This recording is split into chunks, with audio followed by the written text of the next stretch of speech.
El Museu Europeu d'Art Modern repassa l'escultura catalana del segle XX. És la primera vegada que una exposició reuneix a la vegada les obres d'artistes de tot un segle i de moviments diferents.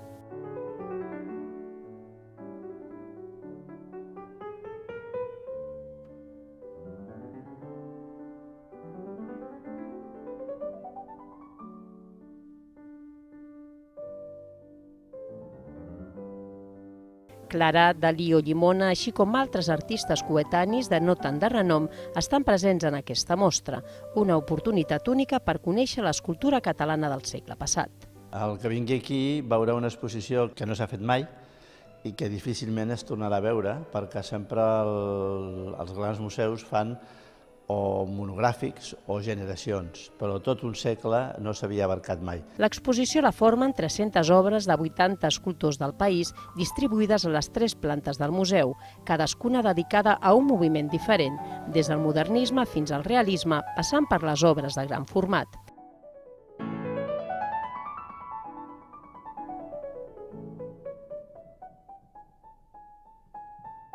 Algunes de les peces, com el Monument als Caiguts, de Julio Antonio, es mostren per primera vegada a Barcelona. L'exposició és fruit de la cessió de col·leccions privades i fundacions i es pot visitar fins al 30 de juny.